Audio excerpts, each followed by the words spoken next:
what do you make of our current progress on AI? I think to speak about this clearly, one has to distinguish between two completely different kinds of software. One of them called AI, called artificial intelligence, where the word intelligence is really slightly misused, and artificial general intelligence, AGI, where the word intelligence would be properly used. AGI is general intelligence. That is, it is a form of computation as with the same abilities as the computational abilities as the human brain, or to be more precise, as the program in a human brain.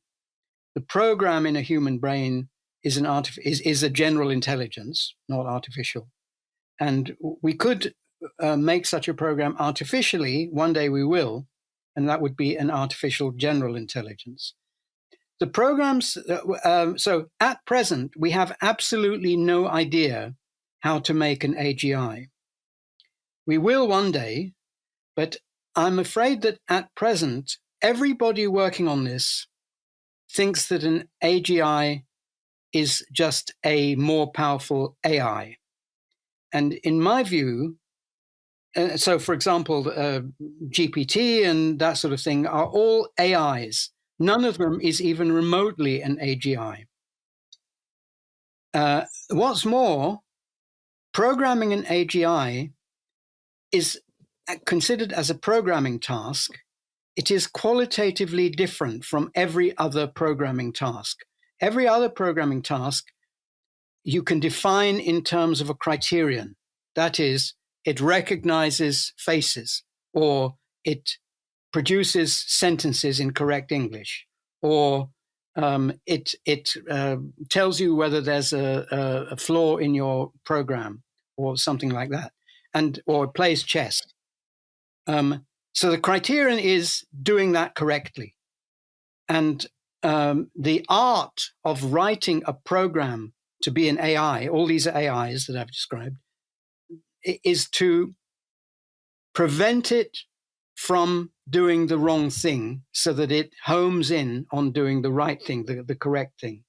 Now, an AGI, there is no specification for an AGI. If you say, for example, a person who chooses not to speak, like a monk in a silent order, is still a perfectly conscious being. If they decide not to speak for 5 years, they haven't stopped having the property of general intelligence. The property of general intelligence resides in their thoughts, not in their output, not in the relationship between their inputs and their outputs. In fact, they might have no inputs and outputs. Supposing there was a religion that said you've got to spend 5 years in a sensory deprivation tank, the person there would not be any less human, provided they were doing it voluntarily. I suppose they might go mad if they weren't. But a person can perfectly well think without having any inputs and outputs. So a program to do that couldn't be defined in terms of its inputs and outputs. I should say, in regard to the Turing tests, I don't think Turing was aiming to set up a test of whether something's an AGI or not. He wrote a paper in whatever it was, 1950, in which he was arguing that, as he put it, computers can think, though he really meant computer programs can think. And he was arguing that that must be so because of what we now call Turing universality. That is, the behavior of any physical system can be represented with arbitrary accuracy by a program running on a Turing machine or on what we call a computer. Nowadays, to be perfectly precise, we'd have to say on a quantum computer, but I don't think quantum has anything to do with the G of AGI, the general intelligence. So the imitation game that Turing proposed in his paper, where a machine pretends to be a person and you converse with it via a teletype machine, and then if you can't tell the difference, then what reason have you got to believe that thing? What more reason have you got to believe that that thing isn't human or isn't thinking than you do with a human? So that was the argument.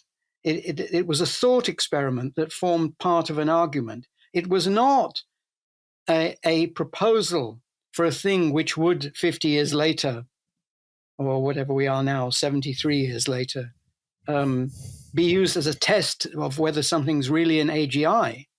Because as a test, it's completely flawed. Because, for example, a real AGI might decide not to participate, and a real judge might decide, as is happening at the moment, a real judge in a sort of Turing test situation might be gullible and might decide that anything, whatever, is